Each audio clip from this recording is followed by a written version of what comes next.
सर्वेभ्यो नमो नमः।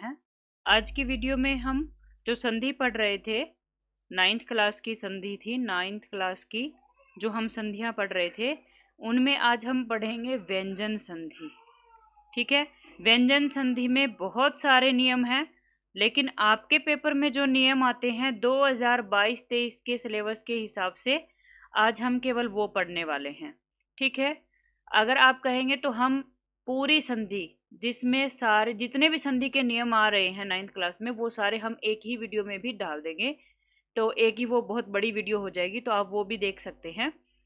तो अभी सबसे पहले मैं क्या करती हूँ, जो संधि में आज कराने वाली हूँ उससे संबंधित मैं आपको कुछ शब्द दे रही हूँ, 2-3 शब्द होंगे। उन शब्दों के उत्तर आप इस वीडियो को देखने के बाद, समझने के बाद, जो आपका कमेंट बॉक्स है उसमें आप वो आंसर लिखना, और मैं आपको रिप्लाई करूंगी कि आपका आंसर सही है कि नहीं है। ठीक है, तो अभी मैं यहाँ पे कुछ शब्द दे रही हूँ आपको, होमवर्क के तौर पे आपको दे रही हूँ।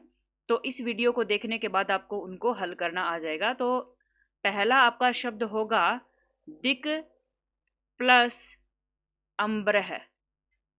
ठीक है, दिक प्लस अम्ब्रह, ये आपका पहला शब्द है होमवर्क के तौर पे। अगला शब्द है आपका सद्धर्म है। ठीक है, सद्धर्म है, ये आपका दूसरा शब्द है।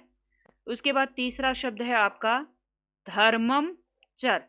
व्यंजन संधि से संबंधित हैं, जो हम आज की वीडियो में पढ़ेंगे वो हैं। ठीक है, अभी हम आगे का नियम पढ़ना शुरू करते हैं। ठीक है, तो देख लेते हैं।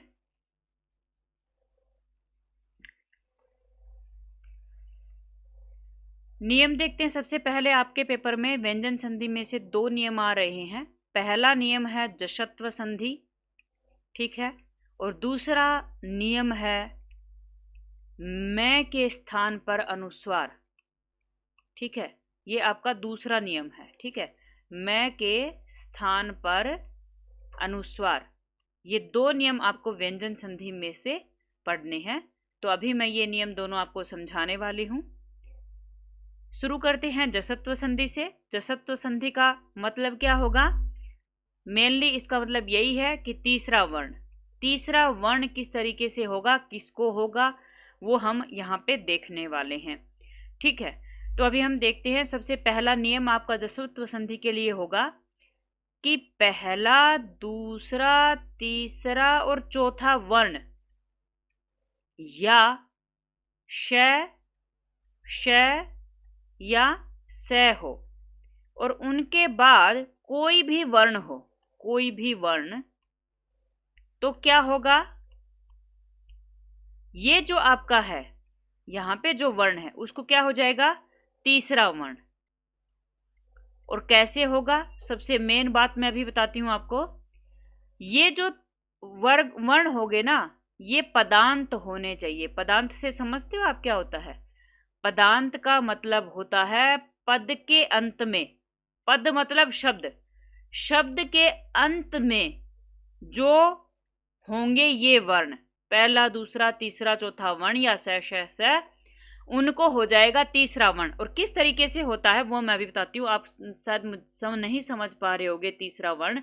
अगर आपने वर्णमाला अच्छे से पढ़ी हुई है तो आपको समझ में आ जाएगा, नहीं तो नहीं आएगा। तो अभी मैं आपको बता देती हूँ कि आपको करना किस तरीके से है। ठीक है, तो सबसे पहले हम वर्ण समझ लेते हैं। आप वर्ग याद करते हैं, क वर्ग। क वर्ग में कौन कौन से वर्ण होते हैं? क, ख, ग, घ, इन सब पे हलंत लगता है। ठीक है, और ग, और सबके बाद कोमा लगता है। हो सकता है जल्दबाजी में मैं किसी के पीछे ना लगाऊं। ठीक है, क वर्ग यानी कि ये जो व्यंजन होते हैं ना, व्यंजनों का वर्गीय व्यंजन होते हैं, 5 वर्ग बनते हैं। जैसे क वर्ग में क पहला वर्ण है तो क वर्ग बन गया। अब अगर क के बाद वाले 5 वर्ण क वर्ग में आएंगे, क, ख, ग, घ, ग के बाद क्या होता है? च, तो अगले वर्ग का नाम हो गया च वर्ग। ठीक है, अब च वर्ग में 5 वर्ण आएंगे, कौन कौन से? च, छ, ज, झ और य। ठीक है, आगे क्या होगा? य के बाद क्या आता है आपका? य के बाद आपका आता है ट वर्ग। ठीक है, ट वर्ग में कौन कौन से होंगे? ट, थ, ड, ढ और न। फिर उसके बाद आपका आता है तय वर्ग। तय वर्ग में कौन कौन से होते हैं? त, थ, द, ध और न। फिर उसके बाद आपका होता है प वर्ग। ये वर्गीय व्यंजन होते हैं 25। ठीक है, प, फ, ब, भ और मैं। यहाँ पे क्या समझाने चाहते हैं? तीसरे वर्ण का मतलब क्या है कि पहला, दूसरा, तीसरा, चौथा, यानी कि पांचवें को छोड़ करके कोई भी अगर पद के अंत में, शब्द के अंत में वर्ण आता है तो आप क्या करेंगे? उन सबको तीसरा बनाएंगे। तीसरा मतलब ये बना देंगे। ठीक है, किस तरीके से होगा? जैसे मैं यहां पे आपको एग्जांपल देती हूं, जगत प्लस ईशः, ये आपका एग्जाम्पल है। जगत प्लस ईशः, ये शब्द यहाँ पे आप देखिए किस तरीके से होगा। पद के अंत में, पद के अंत में मतलब शब्द के अंत में क्या है? त, पदांत होगा। पद के अंत में तय है। ठीक है, तय क्या है? पहला वर्ण। पहला किसका? तय वर्ग का। तय वर्ग का पहला क्या है? तय। ठीक है, अब इसके बाद कोई भी वर्ण आए, आ गया ई। अब आपको इसको क्या करना है? तीसरा बनाना है। क्या बनाओगे? द। तो तय की जगह पे क्या हो जाएगा? द हो जाएगा। समझ रहे हो कैसे बनेगा? जय का जय ग रहेगा, तय को हो जाएगा द और उसके बाद शब्द है ईश है। ठीक है, अब आपको क्या करना है? ये जो द आधा है, इस पे ये ई की मात्रा आप लगा दोगे तो आपका शब्द बन जाएगा जगदीशः। ठीक है, इस तरह से होता है ये तीसरा वर्ण। एक और एग्जांपल से हम समझ लेते हैं किस तरीके से आपको तीसरा वर्ण यहाँ पे बनाना है, यानी कि जसत्व संधि करनी है। जसत्व संधि आपकी होती है अंतिम वर्ण की। जसत्व संधि किसकी होती है? अंतिम वर्ण की होती है जसत्व संधि। ये आपको मैंने समझाई दिया। अंतिम वर्ण कैसे? जो शब्द के अंत में वर्ण है। ये जैसे वाक शब्द है, वाक के शब्द में अंतिम वर्ण है क। ठीक है, और वाक प्लस ईशः ये शब्द है आपका। ठीक है, तो आपको क्या करना है?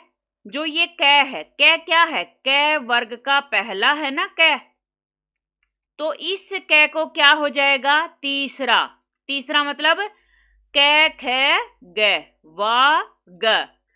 ठीक है, और ये ग कैसा होगा? आधा। उसके बाद है ईश है। अब आप क्या करोगे? ये जो ईश है का ई है, इसको ग पे लगा दो, बड़ी ई की मात्रा लग जाएगी और आपका शब्द बन जाएगा वागीशः। ठीक है, अब हम अगला नियम देख लेते हैं जो अनुस्वार का नियम है कि मैं के स्थान पर अनुस्वार कहाँ होता है, कैसे होता है। ठीक है, तो और मैंने जो शब्द आपको दिए हैं वो शब्द आप जरूर कमेंट बॉक्स में लिखना, उससे आपको पता लग जाएगा कि वीडियो में कितना समझ में आया है। अगला नियम है मैं के स्थान पर अनुस्वार। ये नियम आपके सिलेबस में लिखा हुआ है। ठीक है, तो मैं को अनुस्वार कहाँ पे होगा वो आपको देखना है। तो दो शब्द होते हैं, प्लस के पहले एक शब्द, प्लस के बाद एक शब्द। ठीक है, मैं प्लस कोई भी व्यंजन। देखो, प्लस के पहले वाले को क्या बोलते हैं? प्रथम पद। और ये कौन सा होता है? द्वितीय पद या अंतिम पद। इस तरीके से आप समझ सकते हैं। ठीक है, द्वितीय पद या अंतिम पद। प्रथम पद का अंतिम वर्ण, यानी कि यहां पे जो शब्द होगा, यहां पे मैं जो शब्द होगा वो क्या होगा? अंतिम होगा। और यहाँ पे कोई भी व्यंजन यानी कि प्रथम वर्ण, यहाँ पे क्या होगा? प्रथम वर्ण यानी कि पहला, यानी कि अगला जो शब्द होगा उसका पहला वर्ण जो होगा वो व्यंजन होना चाहिए। तो मैं को क्या हो जाएगा? मैं को अनुस्वार हो जाएगा। समझ रहे हैं आप? तो अभी मैं उदाहरण से आपको समझाने का प्रयास करती हूँ, आपको अच्छे से वो चीज समझ में आ जाएगी। ठीक है, तो यहाँ पे मैं उदाहरण लिख देती हूँ। सबसे पहले लिख देती हूँ सत्यम प्लस वद। सत्यम प्लस वद ये है। तो आपको क्या देखना है? यहाँ पे मैं हूं। ठीक है, और मैं के बाद क्या हो? कोई भी व्यंजन। यहाँ पे व्यंजन ही आया है ना, वह। तो मैं के बाद जब कोई व्यंजन होगा तो उस मैं को अनुस्वार हो जाएगा। अनुस्वार मतलब ये जो आप बिंदी लगाते हो अक्षर के ऊपर। ठीक है, सत्यम वद आपका शब्द बन जाएगा। तो अभी हम अगला उदाहरण देख लेते हैं। यहाँ पे एक शब्द मैंने लिख दिया है कार्यम कुरु, ये मैंने संधि करके लिखा है।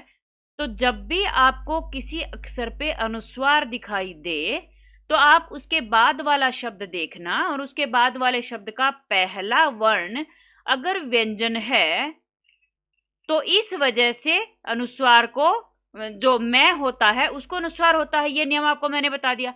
तब अब यहाँ पे संधि करके दिया, अब आपको विच्छेद करना है इसका। तो आप विच्छेद क्या करोगे, उसको रिवर्स कर दो, जो आपका अनुस्वार बना है उसको मैं बना दो। ठीक है, बस इतना ही करना है, प्लस लगाओ और कार्यम कुरु, ये आपका विच्छेद हो गया। ठीक है, भी मैं के स्थान पर अनुस्वार यानी कि वो जो बिंदी लगती है वो कब होएगी, वो तब होएगी जब मैं के बाद कोई भी व्यंजन आता है। समझ रहे हो आप? सत्यम वद, कार्यम कुरु, धर्मम चर, इन सब में क्या होता है, इसमें आखिरी जो शब्द होता है उसमें आखिर में जो अनुस्वार लगा होता है वो किसकी वजह से होता है, वो बाद में उसके व्यंजन आने की वजह से होता है। ठीक है, तो इस प्रकार हमने आज की वीडियो में 9th क्लास की जो व्यंजन संधि है वो देखी है हमने। अभी हम अगली वीडियो में विसर्ग संधि देखेंगे। और अगर आपको वीडियो पसंद आए तो लाइक, शेयर और सब्सक्राइब कीजिए। धन्यवाद।